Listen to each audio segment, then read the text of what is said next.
ഈ നിയോജകമണ്ഡലത്തിൻ്റെ ഭാവി, ഈ നാട്ടിലെ ജനങ്ങളുടെ ഭാവി നിർണ്ണയിക്കാൻ ഈ തെരഞ്ഞെടുപ്പിലൂടെ എല്ലാവരും തങ്ങളുടെ സമ്മതിദാനാവകാശം ഉപയോഗിക്കാൻ പോവുകയാണ്. ആറന്മുള നിയോജകമണ്ഡലത്തിൽ കഴിഞ്ഞ 70 വർഷക്കാലമായി LDF, UDF, UDF, LDF ഇങ്ങനെ മാറി മാറി MLA-മാരുണ്ടായി. പക്ഷേ യാതൊരുവിധ പുരോഗതിയുമില്ല, വികസനമില്ല. ഈ നാട്ടിലെ റോഡുകൾ, ഈ പ്രദേശത്തെ ജനങ്ങളുടെ സാമൂഹ്യ സാമ്പത്തിക പിന്നോക്കാവസ്ഥ, ഇതെല്ലാം കണക്കിലെടുക്കുമ്പോൾ ഒരു മാറ്റമുണ്ടാകണം എന്നാഗ്രഹിക്കുന്നവരാണ് എല്ലാവരും. ഞങ്ങൾക്ക് മതിയായി എന്നിപ്പോൾ നമ്മുടെ ബഹുമാനപ്പെട്ട രാജുജി പറഞ്ഞു കഴിഞ്ഞു. ശരിയാണ്. ഞാനിപ്പോൾ 4 ദിവസമായി ഈ പ്രദേശത്തെമ്പാടുമുള്ള വിവിധ പഞ്ചായത്തുകൾ സന്ദർശിച്ചു. ഏതാണ്ട് 6-7 പഞ്ചായത്തുകളിൽ പോയി ജനങ്ങളുമായി സംവദിച്ചു, ആശയവിനിമയം നടത്തി, അവർ പറയുന്നതെല്ലാം കേട്ടു. ഒരിടത്ത് പോലും ഒരു സംതൃപ്തിയോടെ, മനസമാധാനത്തോടെ ഒരു മറുപടി കേൾക്കാൻ കഴിഞ്ഞിട്ടില്ല. എല്ലാവരും അസ്വസ്ഥരാണ്. എന്തോ ഒരു ഭീതി, ഭയാശങ്ക, അമർഷം, ദുഃഖം, പ്രതിഷേധം, ഇതാണ് എവിടെയും കാണാൻ കഴിയും. ഒരു നാട് നന്നാകാൻ 70 വർഷം പോരെ. നന്നാക്കാൻ ഇച്ഛാശക്തിയുള്ളൊരു ജനപ്രതിനിധി ഇവിടെ ഉണ്ടെങ്കിൽ ഈ നാട് നന്നാകും. പക്ഷെ ഇവിടെ നിന്ന് തിരഞ്ഞെടുക്കപ്പെട്ട് MLA ആയിക്കഴിഞ്ഞ് ഇവിടെ സ്ഥലം വിട്ടു പോയാൽ പിന്നെ അവരെ ആരെയും കാണില്ല, ജനങ്ങൾ കാണാറില്ല. ജനങ്ങളുടെ പ്രശ്നങ്ങൾ കേൾക്കാൻ തയ്യാറില്ല. ഞാൻ നിരവധി CPM-കാരെയും കോൺഗ്രസ്സുകാരെയും കണ്ടു. എൻ്റെ യാത്രക്കിടയിൽ അവരെയെല്ലാം കാണാറുണ്ട്. യാതൊരു വിധത്തിലുള്ള രാഷ്ട്രീയ അഭിപ്രായ വ്യത്യാസങ്ങളുമില്ലാതെ വളരെ സൗഹൃദത്തോടെ, സ്നേഹത്തോടെ അവരോട് തോളിൽ തട്ടി സംസാരിക്കുമ്പോൾ അവരെല്ലാം ഒരു ഉത്കണ്ഠയോടുകൂടിയാണ്, അങ്ങേയറ്റത്തെ ഒരു അമർഷത്തോടു കൂടിയാണ് സംസാരിക്കുന്നത്. ആർക്കും ഒന്നും ഇന്നേവരെ ഈ നിയോജകമണ്ഡലത്തിൽ നേടാൻ കഴിയാത്തതിലുള്ള ദുഃഖമാണ് നിരവധി ആളുകളിൽ എനിക്ക് കാണാൻ കഴിഞ്ഞത്. എന്തുകൊണ്ടിത് സംഭവിക്കുന്നു എന്ന ചോദ്യം അവശേഷിക്കുകയാണ്. അതിനുത്തരം കണ്ടെത്താനുള്ള ശ്രമമാണ്. ഈ തെരഞ്ഞെടുപ്പിൽ തീർച്ചയായും ജനങ്ങൾ തങ്ങളുടെ അഭിപ്രായം രേഖപ്പെടുത്തും എന്നെനിക്ക് ഉറച്ച വിശ്വാസം. ആറന്മുള എന്ന് പറയുന്നത് ഈ ഭാരതത്തിൽ ഏറ്റവും അറിയപ്പെടുന്ന ഒരു പൈതൃക ഗ്രാമമാണ്. ഇവിടെ ഒരു പൈതൃക സർവകലാശാല, ഒരു ഹെറിറ്റേജ് യൂണിവേഴ്സിറ്റിയാണ് വരേണ്ടത്. അതേക്കുറിച്ചുള്ള ചർച്ചകൾ പലയിടത്തും നടത്തിക്കഴിഞ്ഞപ്പോൾ ഭാരതത്തിലൊരു ഹെറിറ്റേജ് യൂണിവേഴ്സിറ്റി വരാൻ ഏറ്റവും അധികം യോഗ്യതയുള്ള, അർഹതയുള്ള ഒരേ ഒരു പ്രദേശം അത് ആറന്മുളയാണ്. ആറന്മുള എന്ന് പറയുന്ന ഈ വിശാലമായ ഭൂപ്രദേശമാണ്. 3 നദികൾ, അച്ചൻകോവിലാറും പമ്പ നദിയും മണിമലയാറും ഒക്കെ തഴുകി ഒഴുകുന്ന ഒരു ഭൂപ്രദേശം. പ്രകൃതി രമണീയമായ, നല്ല പച്ചപ്പുള്ള, നല്ല വെള്ളമുള്ള, നല്ല വായുവുള്ള ഒരു ഭൂപ്രദേശം. പക്ഷെ ഇവിടെ ഒന്നുമില്ല, സർവ്വതും നഷ്ടപ്പെട്ടു പോയതാണ്. ഈ പ്രദേശത്തെക്കുറിച്ച് 1300 എഴുതിയ തിരുനിഴൽമാല എന്ന് പറയുന്ന പുസ്തകത്തിൽ വളരെ വിശദമായി പ്രതിപാദിച്ചിട്ടുണ്ട്. അന്ന് ഏറ്റവും വലിയൊരു ട്രേഡ് സെന്ററായിരുന്നു, ഏറ്റവും വലിയ ഒരു വ്യാപാര വ്യവസായ കേന്ദ്രമായിരുന്നു. ഈ പമ്പയാറ്റിൽ കൂടിയായിരുന്നു എല്ലാ വിധത്തിലുള്ള വ്യാപാരങ്ങളും നടന്നിരുന്നത്. അങ്ങനെ ഒരു കാലം ഉണ്ടായിരുന്നു. പക്ഷെ എല്ലാം നഷ്ടപ്പെട്ടു. ഇവിടെ വ്യവസായമില്ല, വാണിജ്യമില്ല, വ്യാപാരമില്ല, കൃഷിയില്ല, ഒന്നുമില്ല. വിദ്യാഭ്യാസവും അതുമില്ല. ഒരു രംഗത്തും യാതൊരു വിധത്തിലുള്ള മേൽഗതിയും ഇല്ലാത്ത ഒരു ഭൂപ്രദേശം എന്നുള്ളതിലേക്ക് നമ്മുടെ ആറന്മുള അധപ്പതിച്ചു പോയി. ഇവിടെ എല്ലാം തരാമെന്ന് പറഞ്ഞവരുണ്ട്. ആറന്മുള സ്റ്റേഡിയം പണിയാം എന്ന് ഇവിടുത്തെ MLA പറഞ്ഞതാണ്. അവിടെ പവലിയം പണിയാമെന്ന് പറഞ്ഞു. അതുപോലെ അവിടെ ഒരു വലിയ പാർക്കുണ്ടാക്കാമെന്ന് പറഞ്ഞു. വേറൊരു ഉദ്ഘാടനം നടന്നതാണ്. മാന്നാറിൽ നിന്നും ആറന്മുളയിലേക്ക് ജലഗതാഗതം ഉദ്ഘാടനം നടന്നതാണ്. മന്ത്രി വന്ന് ഉദ്ഘാടനം ചെയ്തതാണ്. എവിടെയെന്ന് ചോദിച്ചാൽ ഇപ്പോൾ ഈ റോഡ് ഉദ്ഘാടനം ചെയ്ത പോലെയാണ്. അപ്രോച്ച് റോഡ് ഉദ്ഘാടനം ചെയ്ത അപ്രോച്ചിന് വേണ്ടിയാണ്, അല്ലേ?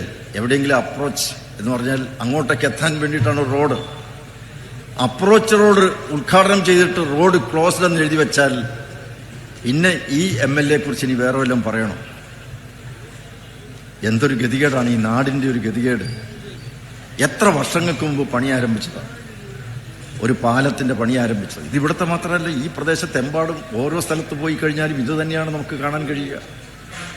ഒന്നും പൂർത്തിയാകാതെ, നാട്ടിലെ ആർക്കും യാതൊരു പ്രയോജനവുമില്ലാതെ, ഈ നാട്ടിലെ ജനങ്ങളെ കഷ്ടപ്പാടുകളുടെയും വിഷമത്തിൻ്റെയും ബുദ്ധിമുട്ടിൻ്റെയും പടുകർത്തത്തിലേക്ക് തള്ളിയിട്ട് അങ്ങനെ ഒരു സ്ഥിതിവിശേഷം ഉണ്ടാക്കിയതിൻ്റെ ഉത്തരവാദികളാരാണ്? ഇവിടെ നാളിതുവരെ ഇവിടെ ഉണ്ടായിരുന്ന എല്ലാ MLA-മാർ ഇതിന് ഉത്തരം പറയണം. ഞങ്ങളല്ലാതെ മറ്റാരുണ്ട്, LDF അല്ലാതെ മറ്റാരുണ്ട് എന്നാണ് ചോദിക്കുന്നത്. LDF-ന്റെ ടാഗ് ലൈൻ നിങ്ങൾ കണ്ടു കാണും, ഇവിടെ എല്ലായിടത്തും എഴുതി വെച്ചിട്ടുണ്ട്, LDF അല്ലാതെ മറ്റാരുണ്ട്. ശരിയാണ്. ഈ നാട്ടിലെ ജനങ്ങൾ, യുവാക്കൾ മദ്യത്തിനും മയക്കുമരുന്നിനും അടിമകളാക്കി ആ രൂപത്തിലാക്കാൻ LDF അല്ലാതെ മറ്റാരുണ്ട്? ഈ നാട്ടിൽ തൊഴിലില്ലായ്മ 27%. 100 യുവാക്കൾ ഒത്തുചേർന്ന് കഴിഞ്ഞാൽ അത് 27 പേർ തൊഴിലില്ലാത്തവരായിരിക്കും. കേരളത്തിലാണ് ഏറ്റവും അധികം തൊഴിലില്ലായ്മ ഈ നാട്ടിൽ കൊണ്ടുവരാൻ, ഈ നാട്ടിലെ യുവാക്കളെ ഈ പരുവത്തിലാക്കാൻ LDF അല്ലാതെ മറ്റാരുണ്ട്? ചോദ്യം അതാണ്. അതുകൊണ്ട് തന്നെയാണ് നമ്മുടെ നാട്ടിൽ ഭൂമിയില്ലാത്തവർ 3.5 ലക്ഷത്തോളം പേർ ഭൂമിയില്ലാത്തവരാണ്, ഭൂരഹിതരാണ്.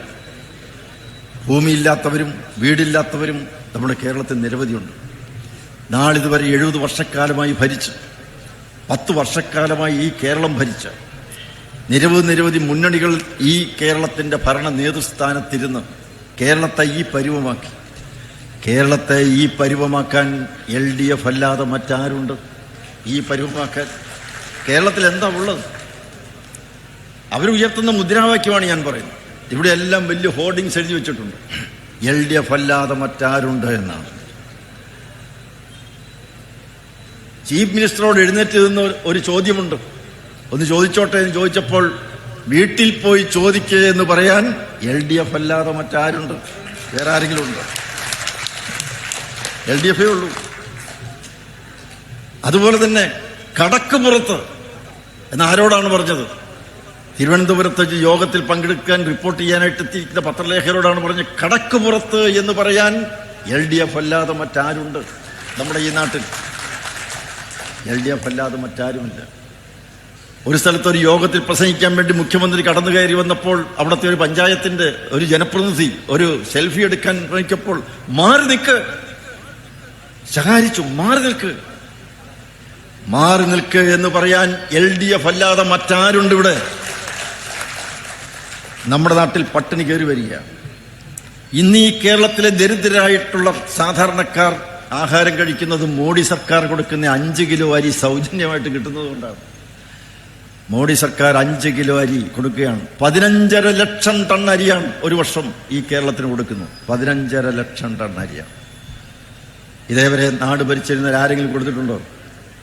ഈ കേരളത്തിൽ പാവങ്ങൾക്ക് അരി കൊടുക്കുന്നു, കുടിക്കാൻ വെള്ളം കൊടുക്കുന്നു, കഴിക്കാൻ ആഹാരം, കുടിക്കാൻ വെള്ളം, കയറിക്കിടക്കാൻ ഇടം, പാർപ്പിടം കൊടുക്കുന്നു. എല്ലാ വീടുകളിലും ശൗചാലയം, വൈദ്യുതി, വെള്ളം, എന്തെല്ലാം അടിസ്ഥാന സൗകര്യങ്ങളാണ് ഉണ്ടാക്കി കൊടുക്കുന്നത്. ഈ നാട്ടിലെ ജനങ്ങളുടെ ആരോഗ്യ സംരക്ഷണത്തിന് വേണ്ടി ആയുഷ്മാൻ ഭാരത് പദ്ധതി നടപ്പിലാക്കുകയാണ്. 70 വർഷം കഴിഞ്ഞപ്പോൾ പ്രായമായവർക്ക് സൗജന്യ ചികിത്സ. 70 വർഷം കഴിഞ്ഞാൽ ഇനി എന്ത് ഓപ്പറേഷൻ ലക്ഷക്കണക്കിന് രൂപ ചെലവായാലും അത് മോഡി സർക്കാർ കൊടുക്കും. അങ്ങനെ വയോജനങ്ങൾക്ക് വേണ്ടി ചികിത്സാ സൗകര്യങ്ങൾ നൽകാൻ, സൗജന്യമായിട്ട് ചികിത്സാ സൗകര്യം നടക്കാൻ, അത് വേണ്ട, ഈ കേരളത്തിൽ അത് വേണ്ട, ഞങ്ങളത് ഒപ്പിടില്ല എന്ന് പറയാൻ LDF അല്ലാതെ മറ്റാരുണ്ട്? വേറെ നിൽക്കുന്നുണ്ട്. PM ശ്രീ പദ്ധതി ഒരു സ്കൂളിന് കിട്ടുന്ന 1 കോടി രൂപയാണ്. ഒരു സ്കൂൾ പണിയാൻ, അവിടുത്തെ കോർട്ടുണ്ടാക്കാൻ, കുട്ടികൾക്ക് കളിക്കാൻ, അവിടെ ഒരു ലൈബ്രറി ഉണ്ടാക്കാൻ, കുട്ടികൾക്ക് ആവശ്യമായിട്ടുള്ളതെല്ലാം കൊടുക്കാൻ PM ശ്രീ പദ്ധതി വെച്ച് നീട്ടിയപ്പോൾ അത് തള്ളിക്കളയാൻ വേണ്ട വേണ്ട എന്ന് പറയാൻ LDF അല്ലാതെ മറ്റാരുണ്ട്? ഈ കേരളത്തിൽ വേറെ ആരുണ്ട്? അങ്ങനെ പറയാൻ തുടങ്ങിക്കഴിഞ്ഞാൽ ഇന്ന് രാജീവ് ചന്ദ്രശേഖർക്ക് തിരുവല്ലായിലും മറ്റ് ചെങ്ങന്നൂരൊക്കെ പ്രസംഗിക്കണം പോകാൻ പറ്റാതെ വരും. ഞാനിത് മുഴുവൻ പറഞ്ഞുകൊണ്ട് ഇഷ്ടംപോലെ കാര്യങ്ങളായി പറയുന്നത്. അതുകൊണ്ട് ഞാൻ അവസാനിപ്പിക്കുകയാണ്.